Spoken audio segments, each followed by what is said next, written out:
नमस्कार, बहुत बहुत स्वागत है आपका। मैं हूं आपके साथ ऋतु ज्ञानवानी। कांग्रेस के विधायक और पूर्व मंत्री जयवर्धन सिंह के सरकारी घर में चोरी हुई है। चोर उनके बंगले से कैश और चांदी का सामान ले उड़े। ये चोरी उनके 4 इमली स्थित शासकीय आवास पर हुई। बताया जा रहा है कि मामले में पुलिस ने एक संदिग्ध व्यक्ति को हिरासत में लिया है। पूछताछ जारी है।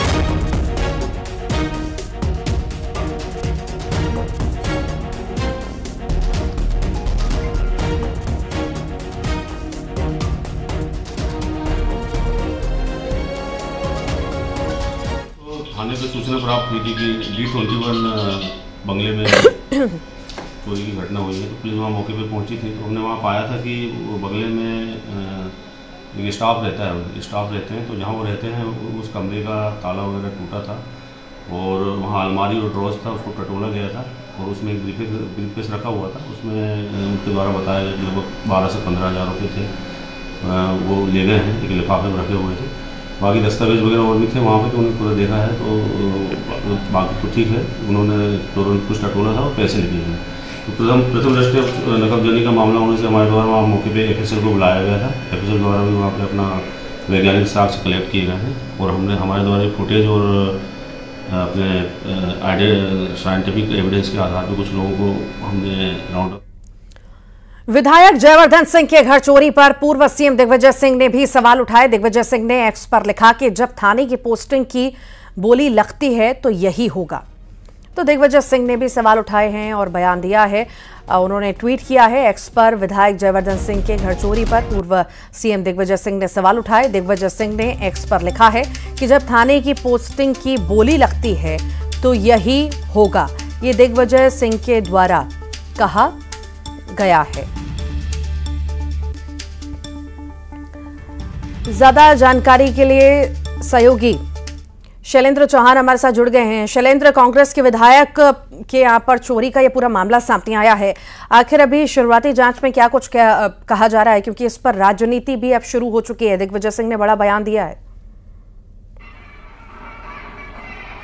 देखिए, निश्चित ही जो 4 इमली इलाका है वहां पर विधायक जयवर्धन सिंह का बंगला है और सबसे अहम बात है कि ये जो बंगला है उनका, उसके आसपास जो मध्य प्रदेश के IPS IAS हैं जो टॉप के, वो सारे अफसर वही रहते हैं, DIG वही रहते हैं, IG वही रहते हैं।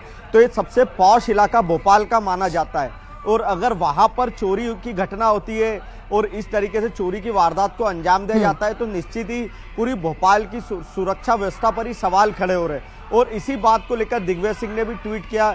उन्होंने लिखा भी है ट्वीट में, और 2 घटना एक ही रात को जो घटी जयवर्धन सिंह क्या चोरी होती है उस घटना का जिक्र किया और साथ ही ये भी लिखा कि जब थानों में पोस्टिंग की बोली लगेगी तो इसी तरह का सामने आएगा मामला। और दूसरा उन्होंने उसी में सवाल उठाया है जो रात को ज्वेलर्स के यहाँ 2 नकाबपोश जाते हैं, राजधानी में ये घटना होती है और जिस तरीके का बंदूक अड़ाकर वो ज्वेलर्स से लूट करके जाते हैं, कहीं ना कहीं ये दोनों ही मुद्दे भोपाल की राजधानी जो कहलाती है उसकी पोल खोलते दिख रहे हैं कि सुरक्षा व्यवस्था या कानून व्यवस्था किस तरीके से चल रही है। पिछले कुछ दिनों की बात की जाए तो लगातार इस तरह की घटनाएं, चोरी की वारदातें सामने आई है और अब विपक्ष को मौका मिल गया है। विधायक जयवर्धन सिंह भी इस मामले पर ठीक लौटूंगी आपके पास लौटूंगी।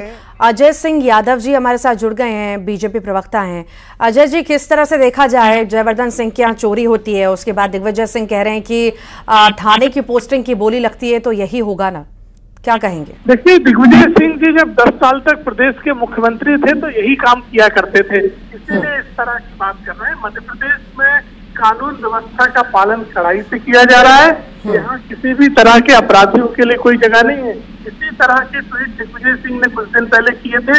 कांग्रेस कार्यालय में किसी गाड़ी में हथियार लिए हुए लोगों के बाद में वो कांग्रेस के ही कार्यकर्ता निकले। अभी चोरी की भी पोल खुलने दीजिए, कहीं इन्हीं के कार्यकर्ता और इन्हीं के कार्यालय में काम करने वाले लोग ना निकल आए। इसलिए कांग्रेस के नेता केवल भ्रम फैलाते, झूठ फैलाते हैं। मध्य प्रदेश में पूरी तरह कानून का राज है। डॉक्टर मोहन यादव जी की सरकार में अपराधियों के खिलाफ 0 टॉलरेंस की नीति है। किसी भी तरह के अपराध के लिए कोई जगह नहीं है। कांग्रेस के नेता केवल झूठ और भ्रम फैलाकर प्रदेश का माहौल खराब करने की कोशिश करते हैं। प्रशासकीय आवास में चोरी हो जाना ये भी कहीं ना कहीं कई सारे सवाल तो खड़े करेगा ही करेगा। और जिस तरह से गंभीर बातें दिग्विजय सिंह के द्वारा कही जा रही हैं और आप कह रहे हैं कि हो सकता है कि अभी जांच पड़ताल हो, ये भी हो सकता है कि उनके ही लोग निकले, ये किस आधार पर इतना बड़ा आरोप आप लगा रहे हैं? देखिए, मैं तो स्पष्ट तौर पर कह रहा हूँ, पूर्व में दिग्विजय सिंह जी द्वारा इसी तरह का ट्वीट कांग्रेस कार्यालय की सुरक्षा को लेकर किया गया था और उस मामले में उन्हीं के कार्यकर्ता निकले। तो ठीक, लौटूंगी। भूपेंद्र गुप्ता जी हमारे साथ जुड़ गए हैं। भूपेंद्र जी, बहुत स्वागत है आपके। जयवर्धन सिंह की चोरी हुई, उसके बाद दिग्विजय सिंह कह रहे हैं कि पोस्टिंग की बोली लगती है। अब अजय जी कह रहे हैं, बीजेपी की तरफ से ये कहना है कि हो सकता है कि जांच पड़ताल में ये भी सामने आ जाए कि वहीं के कर्मचारी उन्हीं के लोग हों जो इसमें संलिप्त हों। क्या कहेंगे? ये यादव जी जो है पुलिस को जो है जांच के लिए गाइड कर रहे हैं या कोई फैक्ट बता रहे हैं? अगर इनके पास फैक्ट हैं ऐसे कि कांग्रेस के कार्यकर्ता निकलेंगे तो ये थाने में जाके अपना बयान दे सकते हैं। और अगर जो है ये पुलिस को गाइड कर रहे हैं कि जांच किस दिशा में ले जानी है तो इसको स्वीकार करें। यहाँ पर बैठकर किसी अपराध कारित हुआ है। अगर ये क्या ये दिग्विजय सिंह जी वो गए थे कि जो ज्वेलर्स के यहाँ पर जो लूट हुई है, डकैती हुई है, यहाँ पर बोर्ड ऑफिस के ऊपर जो है राजधानी के अंदर डकैती हो जाती है, सरेआम 5 लाख रुपए लूट लिए जाते हैं। तो ये कह रहे हैं जीरो टॉलरेंस, उसी तरह का जीरो टॉलरेंस है जैसा पूर्व मुख्यमंत्री जो है भ्रष्टाचार के लिए कहते थे और जो है सीएजी कह रही है कि हजारों करोड़ रुपए का जो है यूटिलाइजेशन नहीं हुआ है।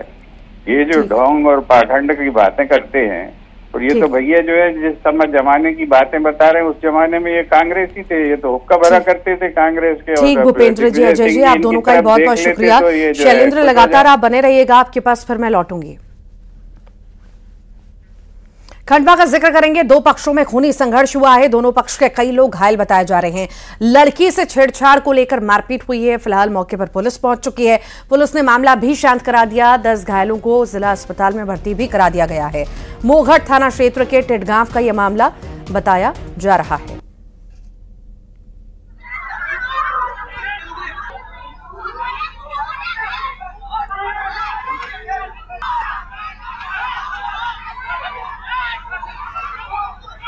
रिपोर्ट नहीं हुई थी, परंतु गांव में वो चर्चा का विषय था।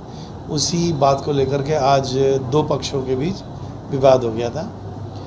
दोनों पक्षों के लोग घायल हुए हैं जो इलाज के लिए अस्पताल पहुंचे हैं। पुलिस मौके पर पहुंच के झगड़े को शांत कर गई और रिपोर्टें हो रही हैं। रिपोर्ट दर्ज कर कार्रवाई की जाए। तो ये एक्सक्लूसिव तस्वीरें आप देख रहे हैं। यहाँ पर 2 पक्षों में खूनी संघर्ष हुआ है। दरअसल पूरा मामला छेड़छाड़ से जुड़ा बताया जा रहा है और उसके बाद से ही यहाँ पर मारपिटाई, लाठी डंडे चलना शुरू हो गए। फिलहाल पुलिस मौके पर पहुंची, पूरा मामला शांत कराया। साथ ही साथ 10 लोग घायल बताए जा रहे हैं जिनको अस्पताल में भर्ती करा दिया गया है। सभी का इलाज जारी है। भोपाल एयरपोर्ट पर वाराणसी से मुंबई जा रही फ्लाइट की इमरजेंसी लैंडिंग कराई गई है। दरअसल फ्लाइट में ट्रैवल के दौरान एक यात्री की मौत हो गई।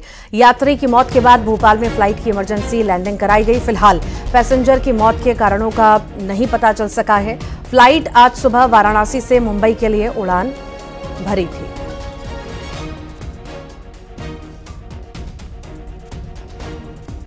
मध्य प्रदेश में स्वास्थ्य व्यवस्था चरमरा सकती है। कोलकाता रेप केस के विरोध में भोपाल के एम्स के बाद अब हमीदिया अस्पताल के जूनियर डॉक्टरों ने हड़ताल का ऐलान कर दिया है। हमीदिया अस्पताल के 250 से ज्यादा जूनियर डॉक्टर आज रात से ओपीडी में अपनी सेवाएं नहीं देंगे।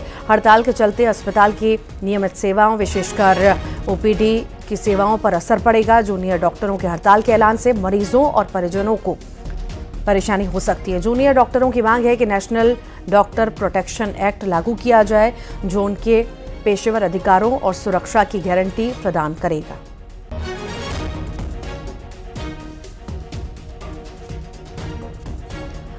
ज्यादा जानकारी लेंगे, सहयोगी शैलेंद्र चौहान हमारे साथ जुड़ गए हैं। शैलेंद्र, कोलकाता की घटना के बाद हम देख रहे हैं आक्रोश पूरे देश में देखने को मिल रहा है।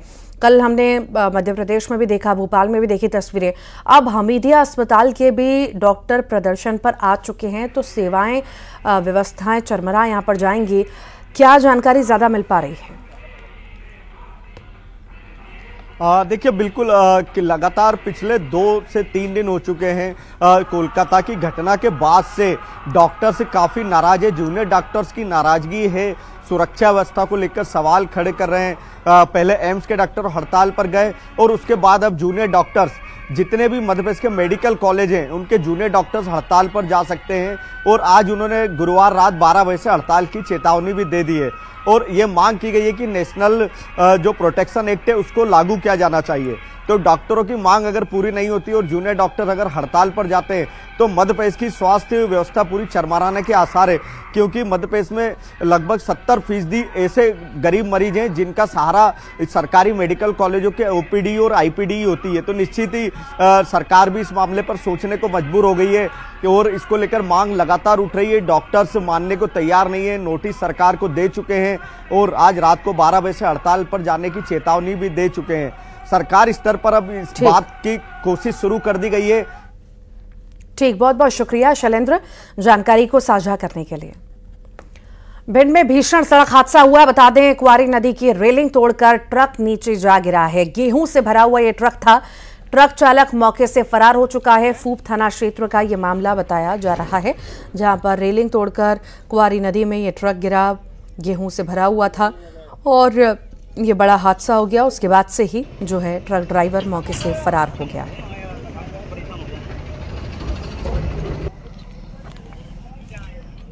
जबलपुर में इंटरसिटी एक्सप्रेस की छत के लीकेज का वीडियो वायरल हो रहा है। ट्रेन की C1 कोच की छत से बारिश का पानी गिरते हुए लोगों ने वीडियो बनाया, सोशल मीडिया में इसे वायरल किया। बताया जा रहा है कि जबलपुर अंबिकापुर इंटरसिटी एक्सप्रेस कल दोपहर 2 बजे जबलपुर से रवाना हुई थी और बारिश के दौरान छत से पानी का लीकेज होने लगा। वीडियो वायरल हुआ। अधिकारियों ने ट्रेन की छत को सही करने की बात भी कही है।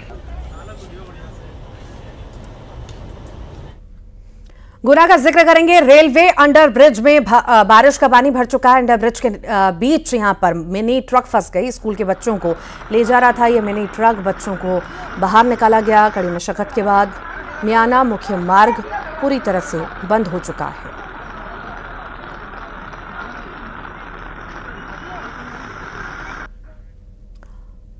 और अब बात सागर के मानसिंह पटेल की गुमशुदगी मामले की। इस मामले की जांच के लिए सुप्रीम कोर्ट एसआईटी गठन के निर्देश दे चुकी है, जिसका मंत्री गोविंद सिंह राजपूत ने स्वागत किया।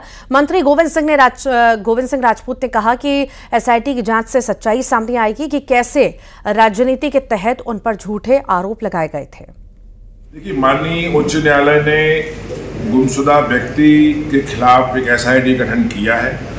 मैं उसका स्वागत करता हूं कि उसके परिवार को न्याय मिलना चाहिए और खास करके कुछ